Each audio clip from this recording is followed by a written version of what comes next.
Hi, I'm Paul J., and welcome to theAnalysis.news podcast.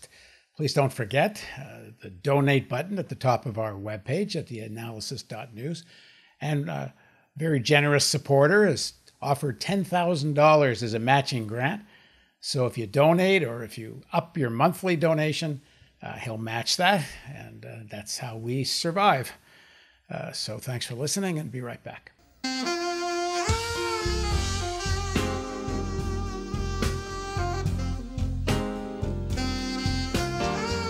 After Joe Biden won the Democratic Party primary in order to win over supporters of Bernie Sanders, Biden joined with Bernie to create working groups on various issues to develop a joint platform.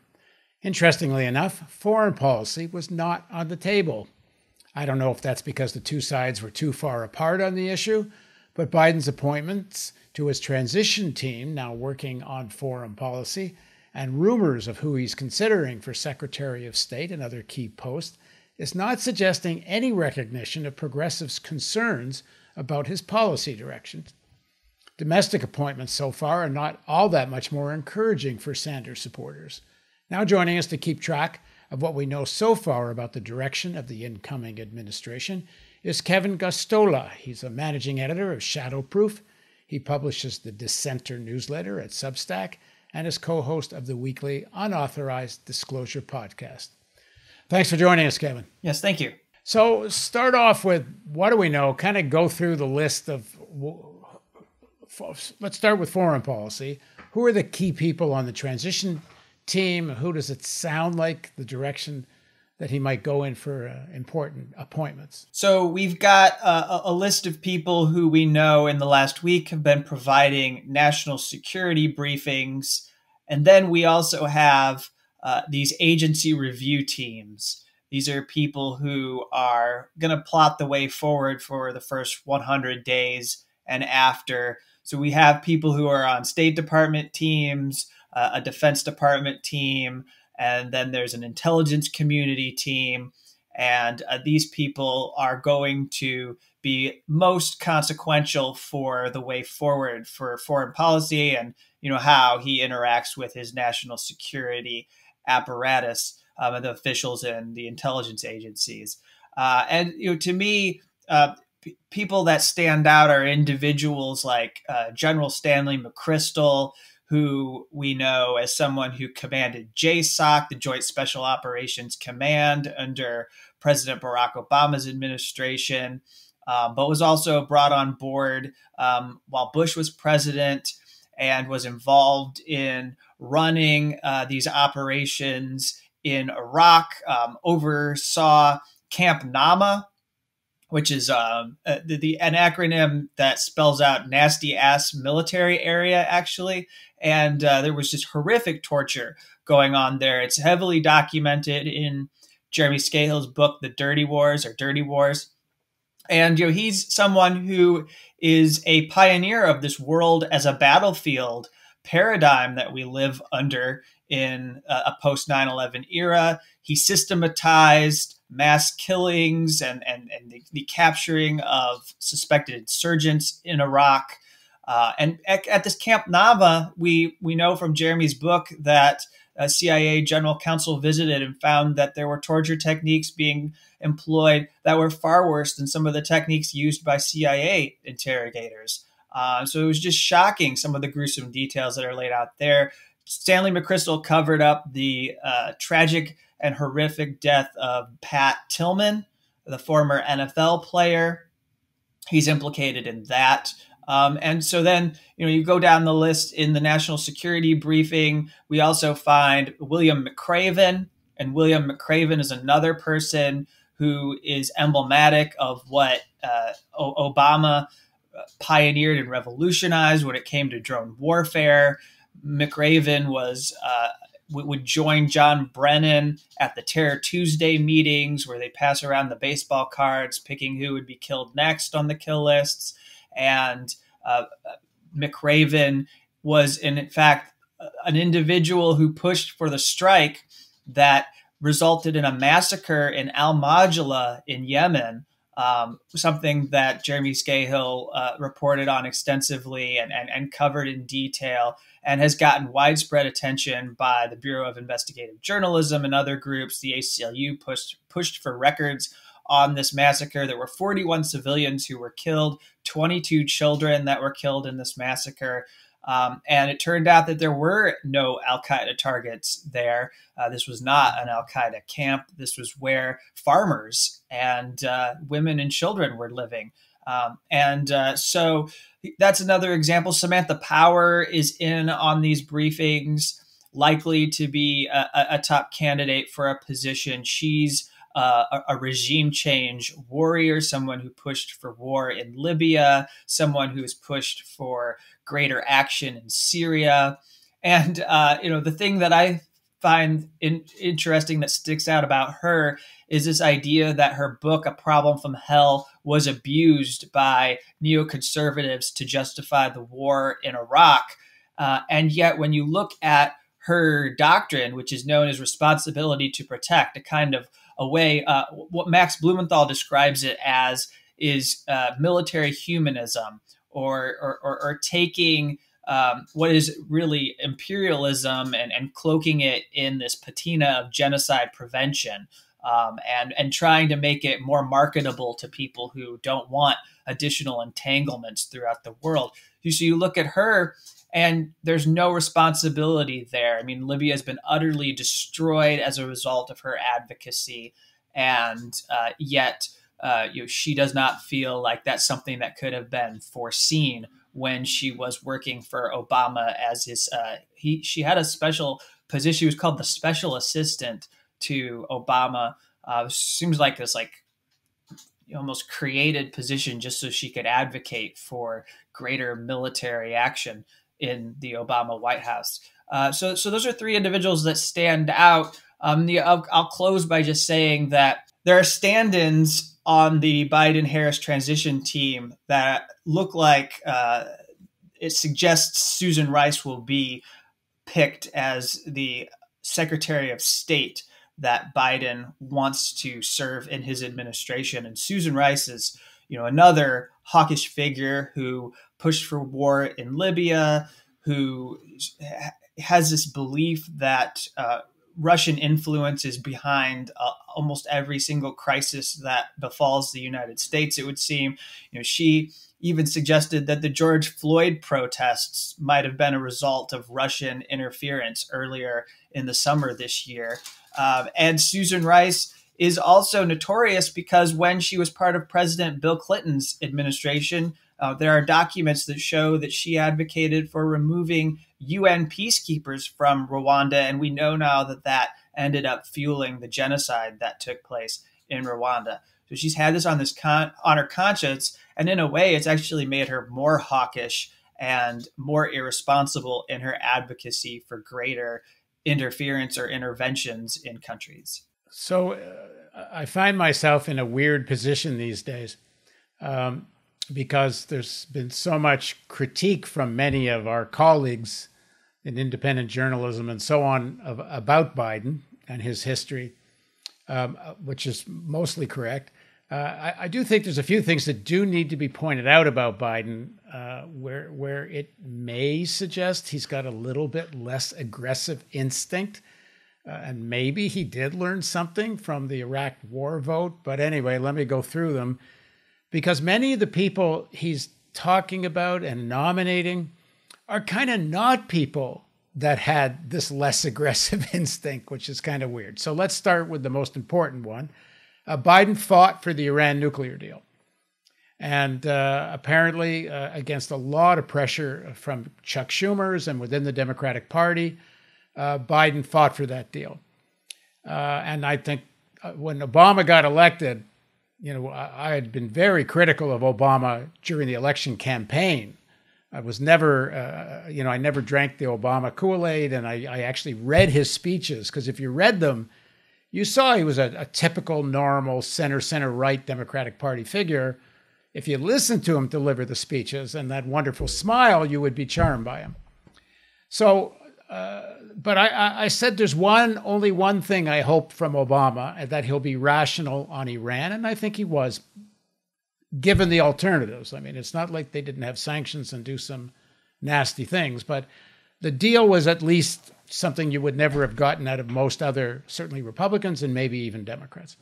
And Biden fought for that deal and has said he will return to it. We'll see if he does, but he says he'll withdraw any support for the Saudis in Yemen.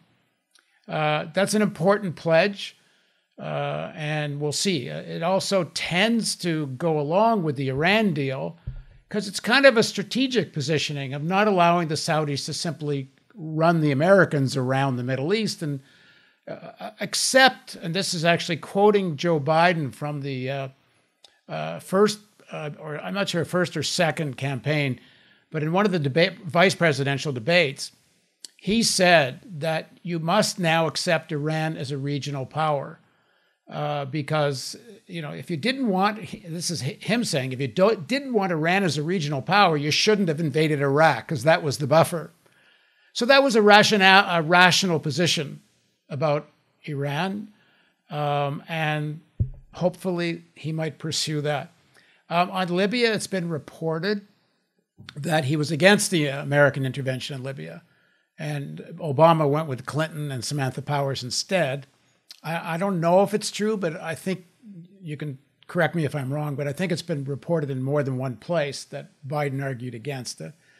And then the other big one, which I would say, and which gives at least a glimmer of hope about Biden on foreign policy, is in Kaplan's book on the American nuclear war strategy.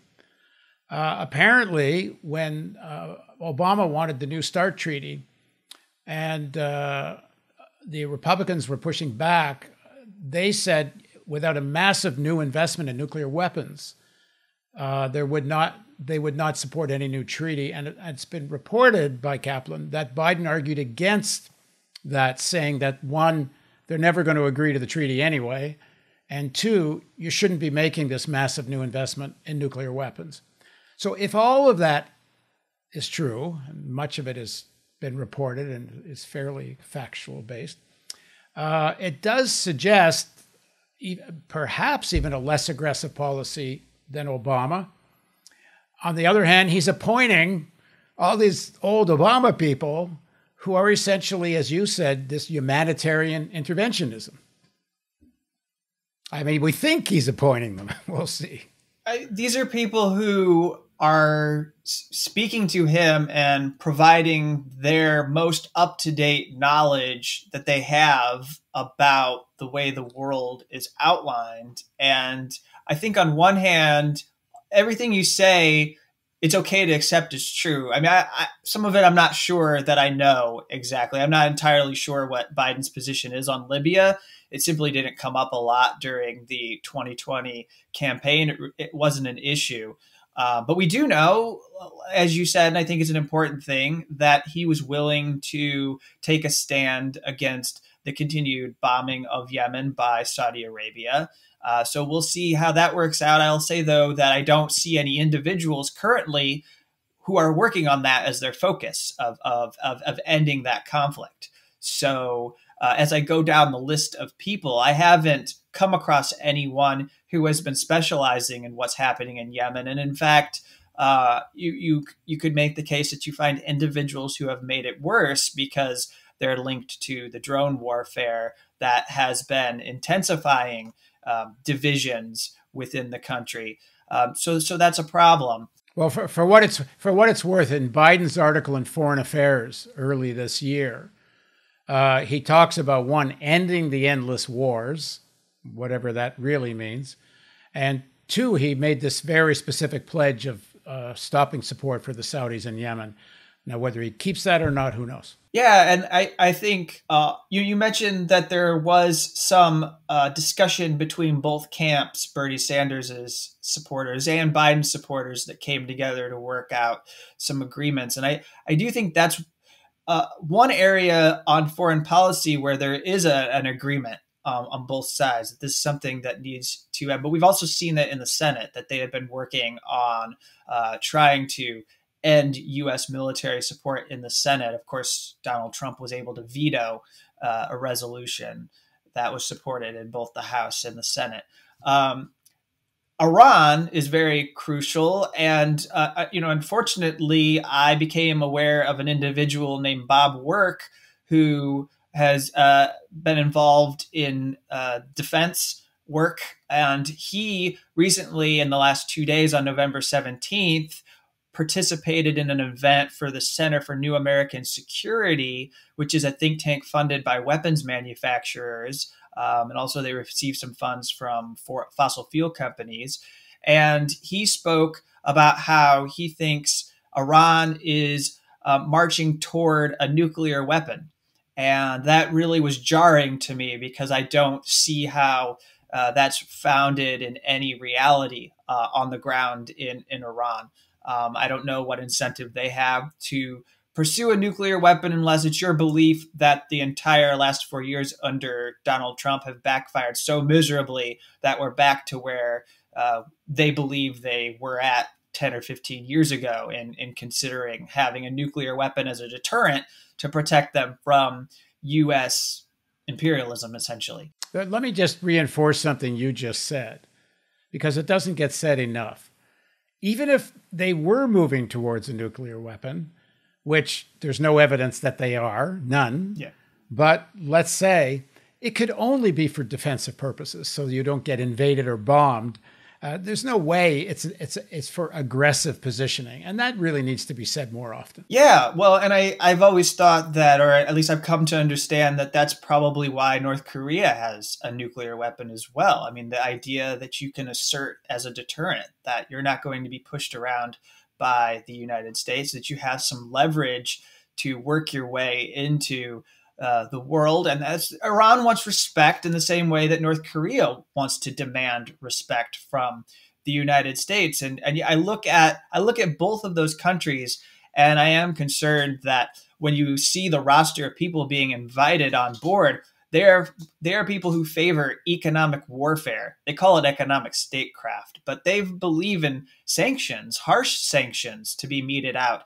And we really need to know and understand the impact of what the sanctions are right now on the people of Iran. I'm not really sure what I think that Trump backed away from the sanctions regime because he's been pretty cozy with, or he's been fond of Kim Jong-un to a degree. And that's been the subject of a lot of liberal jibes, so to speak. But when you look at Venezuela, the sanctions that have been issued out to Venezuela have had a devastating impact. So Iran is right now currently in the worst COVID-19 outbreak in the Middle East. And how are they going to deal with that when they can't get supplies and medicine into the country? And how are they going to address that when unemployment has risen? The currency has been so devalued and crushed by the United States. And you see that costs of certain goods have skyrocketed because of the problems that they're being created by these harsh sanctions. And, to be fair, this is mostly Trump's doing. This is mostly because of the unraveling of the nuclear deal. But it's also a policy of sanctions that is endorsed by people who worked for the Obama administration. My concern is that how we get back to the nuclear deal is not going to be a smooth kind of a return. There's going to be a kind of coercive carrot and stick, so to speak, effort to both punish and force Iran to the table. These people believe that that's the right way of doing things. So there's going to be more harshness and harm to people in Iran before they finally get to have this agreement with the United States involved again, which is the way it should have been. Trump shouldn't have ever left the nuclear deal, and they did nothing wrong, and yet somehow they're going to be punished because this is how the Biden administration will politically get back to being part of the Iran nuclear deal. Okay, well, we'll see about that. Should we talk about some domestic issues in terms of appointments and such? How's it looking? Does it look any better on the domestic front? Because from what I've been seeing, in spite of all this creating these teams or working groups with Sanders, we're not seeing very many appointments to these transition groups that seem to be coming from the progressive wing of the party. So what I want to say is there is actually an individual who used to work for Harry Reid's office, who is in one of the agency review teams. His name's Josh Orton, and he worked with Bernie Sanders. He's involved in one of the domestic policy groups. And you look up and down and you see some people who come from unions and also academia, and they aren't terribly abhorrent individuals. So I don't want you to think, listening to this conversation, that every single person that is talking to Joe Biden, should be marched to The Hague or should never be able to work again because they're aligned with some awful multinational corporation. But, by and large, you look at the people who you think are going to have the greatest amount of influence, and you have to be concerned. One of the individuals that I highlight domestically his name is Seth Harris, and he's a front runner for the Labor Department secretary position. And he wrote a policy paper for the Hamilton Project, the neoliberal Hamilton Project, which is somewhat responsible for the rise of Barack Obama and ultimately grooming him for the campaign that he ran and successfully, he became president of the United States in 2008. Seth Harris wrote this policy paper that was very useful to Uber and Lyft and DoorDash in developing this model for how they could avoid a future where they would have to pay their gig workers or their contractors a minimum wage, or where they would have to deal with the possibility that there would be unionizing. We saw in Proposition 22 out in California that there was a lot of propaganda that resulted and millions upon millions of dollars spent that resulted in this proposition passing that has now consigned this group of people in the workforce from being paid a minimum wage in California. It's a model that I think will be replicated nationally, and Seth Harris was involved in pushing this. And he's someone who is involved in these teams of people who are talking to Joe Biden about what to do economically and domestically. One of the better appointments, I think, Gary Gensler, who was the head of the Commodities Future Trading Commission in Chicago, where you are. And he, from what I understand, he did fight for some kind of reforms. He fought against companies or individuals having too much ownership of a particular commodity. Some of the regulations they passed after furious lobbying by finance against them were later struck down in federal court.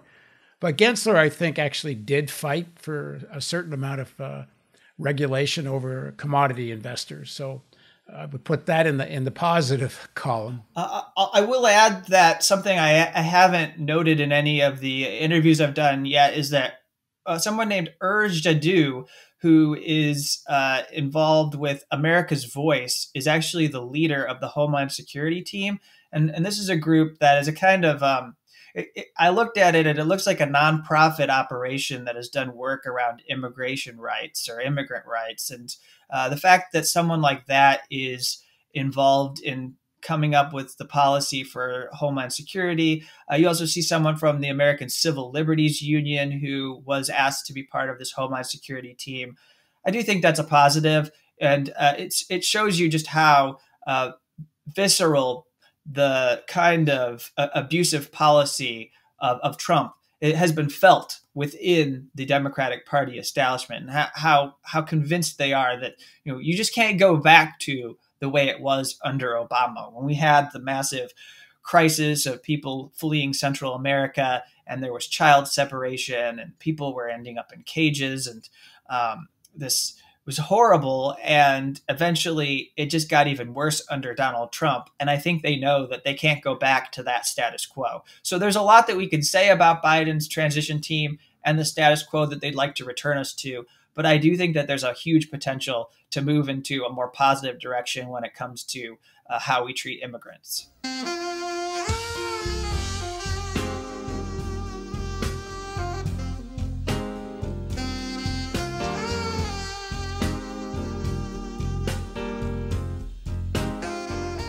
There's an interesting quote from Larry Fink, who's the head of BlackRock today. BlackRock being the largest asset management company, something like $7 trillion. And I keep saying this, but I will keep saying it. BlackRock, Vanguard, State Street, they have under their control about $15 trillion, bigger than the GDP of China. They and other institutional financial sector investors can vote shares that essentially control 90% of the S&P 500 and so on and so on. So he is a very powerful guy. Said today he wants to see a reduction in geopolitical tension. And I think maybe that's true. Finance, he said the finance sector, they're not looking for more war right now. They want to get a little bit back more to an orderly markets where capital gets the flow and exploit everyone. Yeah. But maybe that may speak towards a little bit less aggressive rhetoric and policy towards China. I know BlackRock has invested in an index fund on the Chinese stock markets now, and American and Western financial institutions really want into China. So maybe as much as Biden himself has tried to match Trump's very aggressive rhetoric on China, maybe in fact it will calm down a little bit here for a while. Yeah, I think China is such an economic player. The kind of disruption that we saw from Trump's trade war and trying to impose tariffs was something I do think Wall Street was vehemently opposed to. And you can even see in the way that Goldman Sachs spoke about what they saw coming forward in the future, that they were essentially hoping and pining for a future in which they wouldn't have to worry with the kind of trade war rhetoric that they had seen in a Trump administration. However, I will say that I'm concerned, and since we haven't gotten to it yet, I am concerned about the people who are in Biden-Harris's the transition team. I'm concerned about how they view the way that we have built up troops and forces in order to combat Russian influence in Europe and in countries that used to be territories of Russia or the Soviet Union, because they believe that there actually aren't enough forces deployed. And I do think there's going to be a ramping up of tensions. And we need to be mindful of the fact that we are both nuclear powers, that the US and Russia are both known for having nuclear weapon stockpiles. And, some of these people believe in arming Ukrainian groups and sending them weapons. And we've seen what has happened with those groups. Even weapons that have been sent to Ukraine have ended up in the hands of neo-Nazi groups that are fighting Russia. And so I am concerned about where that might be heading. In some ways, I'm more alarmed by what might lie in the future when it comes to Russia than I am with China, because it has so defined the Democratic Party's identity for the last 4 years to promote this conspiracy theory that we owe that Vladimir Putin is the responsible party for why our country elected Donald Trump. And when you have a party that has made this a part of their identity, then I think it naturally follows that the foreign policy is going to start to look like what the response should be to believing that you are constantly under some malign influence from Russia. So naturally, in order to appease their supporters in the same way that the Republicans have to appease people because they're so anti-immigrant and they have to keep them out of the country. And you saw the absurd lengths that Donald Trump would go, even talking about building a wall. I think we might see some very aggressive absurdities on the part of the Democratic Party and Biden administration in challenging Russia. I mean, they simply believe that almost every crisis must have some kind of Russian involvement behind it. Yeah, I think that's a very important point. When Esper, Secretary of Defense, before he got fired, went on the Hill to justify the military budget, up around what is it, 700-800 billion, really over $1 trillion. He said he's asked why does the Pentagon need so much money, and he said for 3 reasons: China, China, China. Now the Democrats are going to have their own 3 reasons, because they represent tech and other sectors that don't want to have such an inflammatory situation with China. So their answer will be Russia, Russia, Russia. I agree with you. It's the way the Democrats get to invoke the ghosts and demons of the Cold War on their side. And they think somehow that plays well with the American people, which is nuts because Trump just got 72 million votes after the Democrats continue to play that card over and over again. And I'll just say again what I've said several times. The whole Russia interference in the election is such baloney. From my point of view, I have no idea how much they did or didn't interfere in the election. It's just bloody irrelevant. Because if you want to talk about the undermining of American democracy, nobody undermines American democracy more than the American oligarchy. And anyone that actually cares about democratic processes would start there, not some minor social media crap that went on and did or didn't go on. But at any rate, yeah, there needs to be a narrative to justify this massive military budget. And for Trump, it's China, and for the Democrats, it's going to be Russia. Yeah. And to me, the disinformation machine is and has been, at least in my lifetime, and I've not lived as long as you have, but in my lifetime, I understand it as coming from the right-wing conservative echo chamber, the media echo chamber that they have so perfected going back to, the 1990s and before that in the 1980s, being able to push their message in such a way that everyone fervently believes it. I mean, I think we're seeing it as numerous people believe that somehow Biden may have stolen votes and isn't the actual president-elect. That's disinformation. That's far worse than the impact that we've seen any small number of alleged Russian intelligence officials have on our social media ecosystem and our conversations. The stuff that they identified in their reports was laughable. Things like Buff Bernie and stuff like that they said people saw, these Facebook groups that were suggesting that people go out and protest, and they were trying to create conflict in cities in Florida between people who were anti-Muslim and the people who were pro-Muslim, things of that nature. But just didn't bring anything that much into fruition. At the same time, there are a couple of individuals who are on the Biden agency review teams who are affiliated with something called the German Marshall Fund, which had as a project during Donald Trump's administration the Alliance for Securing Democracy. And people who are on the board of directors for the Alliance for Securing Democracy are neoconservatives like Bill Kristol and Michael Chertoff. But also you find Jake Sullivan, who is someone who is close to Joe Biden, who was a foreign policy advisor for Hillary Clinton. And these people put together something called Hamilton 68 that they claimed was capable of tracking and finding Russian influence operations on Twitter or Facebook or other pockets on social media. And they got themselves into trouble because they were constantly misidentifying. They would claim that Black Lives Matter hashtags were being pushed by Russians and things of that nature. It was wholly discrediting to their operations. There were sites that they'd rope in that you'd look at their URLs and you say, clearly, this isn't originating from Russia. I mean, antiwar.com is not Russia, and places like that.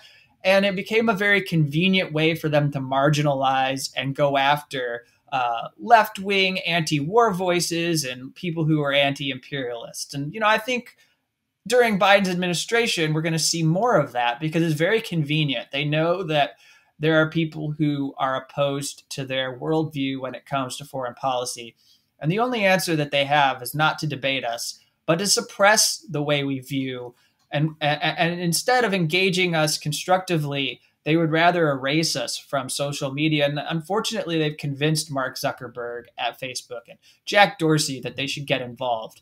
And the result of all of the uproar around white supremacists and right-wing conservatives being hateful and spreading misogyny or racism on these platforms is not just to censor them and then let us be, but it's to kind of create a false equivalency and say that, well, then we need to turn around and we need to get rid of people who support boycott, divestment, and sanctions against Israel. And we need to see them as anti-Semites, and so we'll remove them.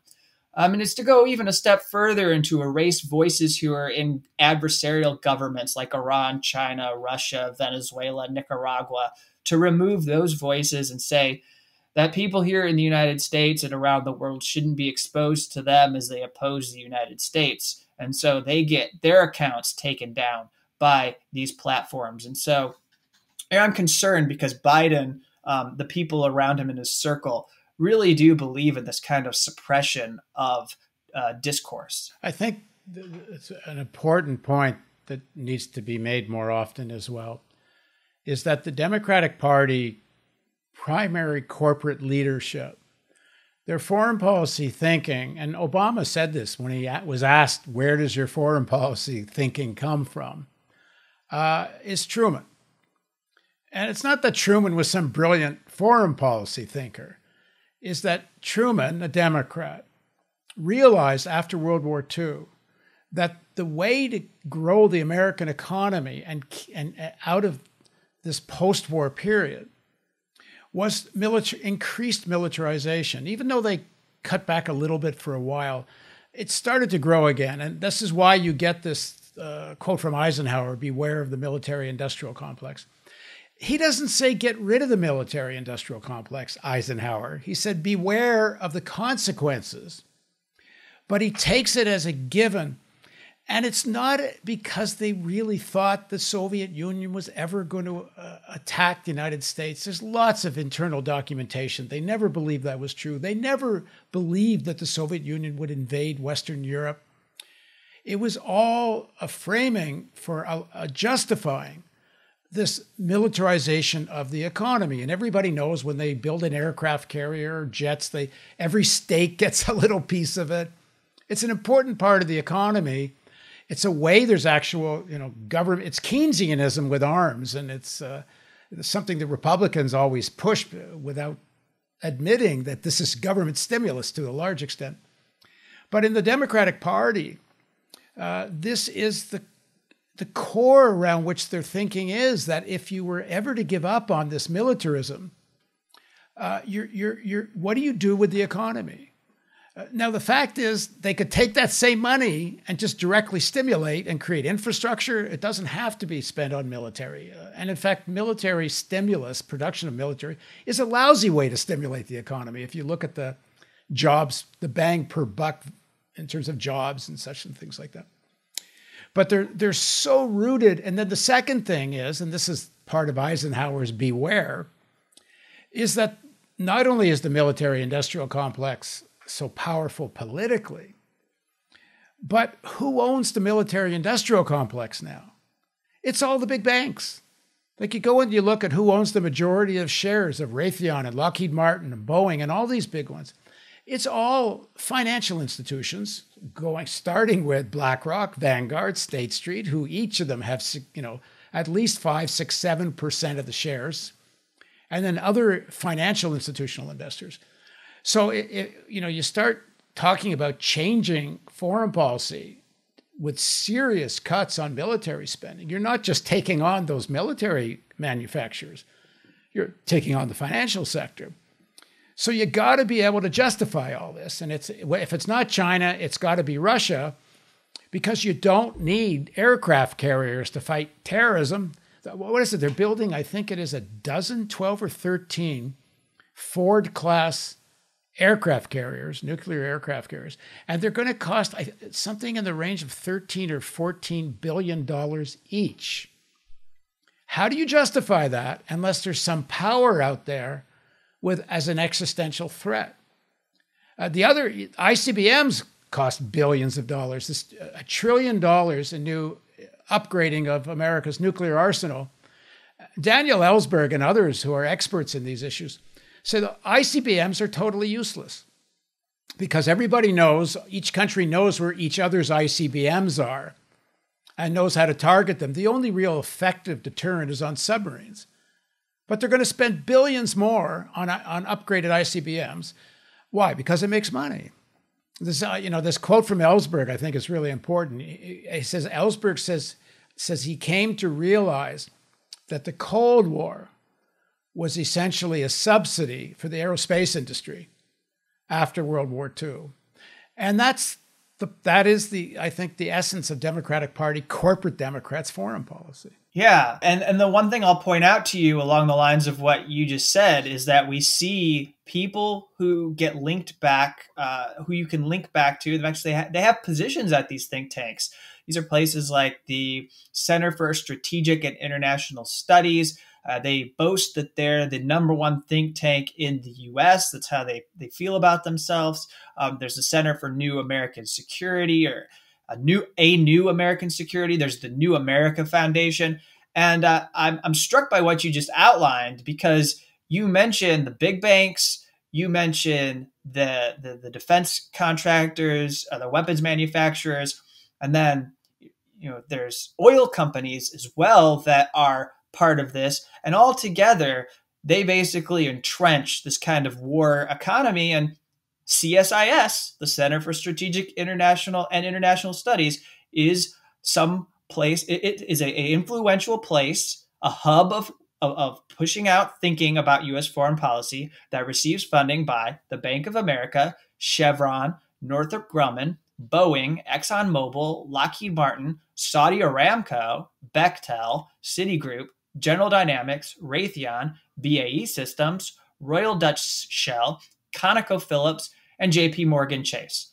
So, I mean, you see right there why it's going to be so difficult to reform and move the Biden administration. And I think we should say right here that when it comes to the threat of climate disruption, that the U.S. military is like the biggest polluter in the world when it comes to emissions. And yet you go down the list of threats, and at no point do you see these people who are being brought on as voices that they are specializing in challenging the way in which the U.S. is contributing to climate change, and also leading that, working on that as the #1 threat to not just the U.S., but the world, making that their focus. And why does it have to be great power competition?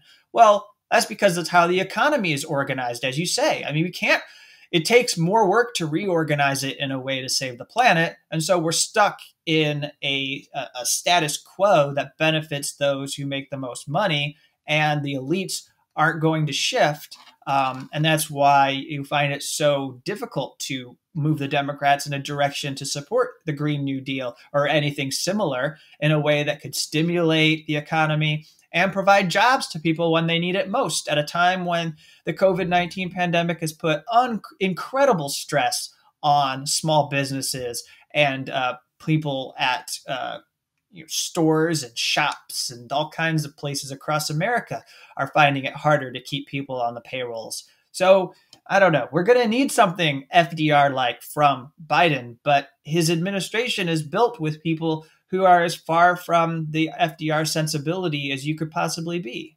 Yeah, it certainly looks like it's starting out that way.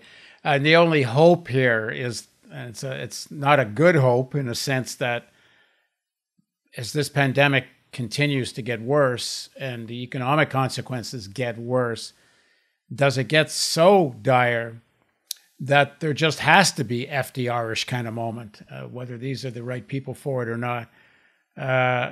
Nothing will happen without ordinary people getting organized in some kind of mass movement. Okay, well, thanks very much for joining us, Kevin. Thank you.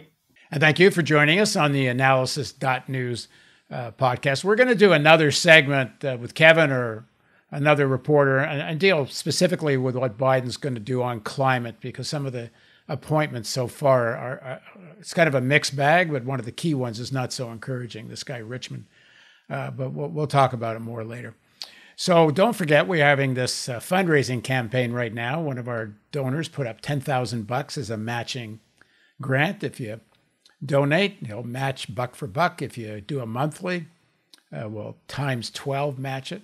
If you increase your monthly, they'll help match that for over 12 months. So thanks for joining us.